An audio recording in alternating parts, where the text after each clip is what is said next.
Over the Garden Wall is a masterpiece of American folk horror. From the shades of orange, red, and yellow that call to a perfect New England fall, to the ominous antagonist in the form of the Beast, reminiscent of William Faulkner's depiction of the devil in his short stories, all set in a mysterious and expansive woods called the Unknown, with strangers around every corner. Its combination of creepy and nostalgic brings American viewers a feeling of knowing this place without really knowing it. Throughout the series, Greg and Wirt travel through the unknown in order to find their way back home. The two boys meet birds that were once human, strange pumpkin-headed creatures, and frogs that can talk who all hurry them on their way through, implying and sometimes stating outright that they don't belong here. This is a hallmark of the folk horror genre. In Adam Scoville's article, The Folk Horror Chain, he defines what the folk horror genre encapsulates. In order to fall into this genre, a film or piece of media must include a rural landscape, isolation, and a skewed belief system with a violent manifestation of that belief system. Over the Garden Wall checks these boxes neatly with its large woods, isolation in time and space, and the skewed belief system the woodsman shows when following the beast's orders. This belief system leads to Greg and Wirt almost dying before it's overthrown by Wirt's defeat of the beast. This is a short and sweet explanation for why Over the Garden Wall falls into the folk horror genre narratively, but today I'm going to be discussing how the music in Over the Garden Wall defines this series as explicitly American folk horror through its usage of specific genres of music, as well as the series' usage of diegetic music to further push the folk horror aspects of the narrative. Over the Garden Wall's soundtrack is expansive, as music plays an important role in this series. Many of the townsfolk that Greg and Wirt come across convey information through song, whether that be a warning or just a description of their way of life. With over 40 tracks, it spans many genres of music. Today I'll be focusing on the usage of ragtime music, jazz, and bluegrass music. I'll be going through each genre and how they are used in the series, as well as how this music is used narratively to place it firmly in American folk horror. Today we're going to start with ragtime music. Ragtime music originated in America, unlike many forms of classical music. In J. Rosamond Johnson's article on why they call American music ragtime, he states that ragtime is the only music that the musical centers of the world and great musicians of the world recognize as purely American music. Developed in the early 19th century through oral traditions amongst African Americans, ragtime gained popularity throughout the late 19th century. Over the Garden Wall uses ragtime music in the very first song the audience hears, Into the Unknown.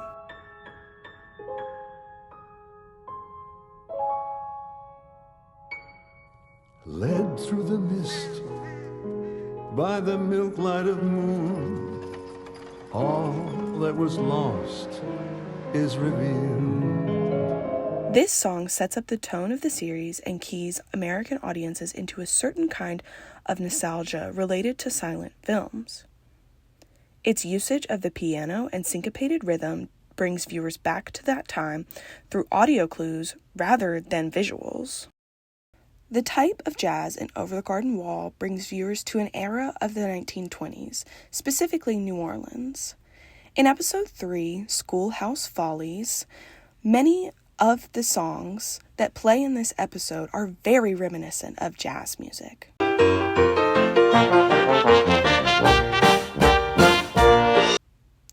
The trumpets, piano, and clarinet all harken back to the 1920s era that feels so well known to many Americans. In episode 6, Lullaby in Frogland, the frog band on the McLaughlin Brothers boat plays very distinct American jazz with influences of blues, including improvised instruments that add to this feel. Lake is a mirror, Whoa. and the moon rides the waves to the shore. A single soul sets his voice singing, content to be slightly forlorn. A song. These songs are reminiscent of both American jazz as well as American bluegrass. One of my personal favorite songs of the entire soundtrack, The Old Black Train, is distinctly bluegrass music.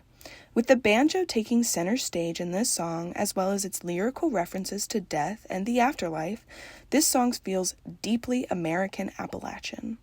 While this is very different from the New England feel of much of the series, this only serves to push this further into the genre that is distinctly American.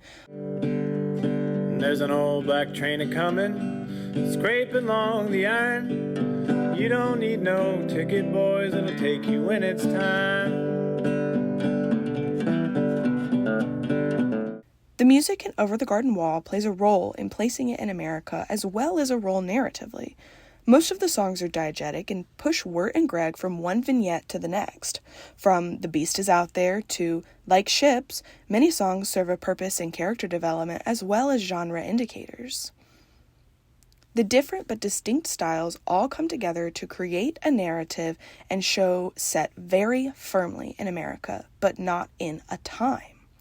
This gives the viewer a nostalgic and homey feel that places them in a sense of comfort. By doing this early on, the show is able to cue viewers into when bad things are going to occur. The much eerie music later on in the series puts viewers on the edge of their seats. By using American music throughout the years, Over the Garden Wall creates a timeless atmosphere that feeds into the comfort and the fear the audience feels throughout.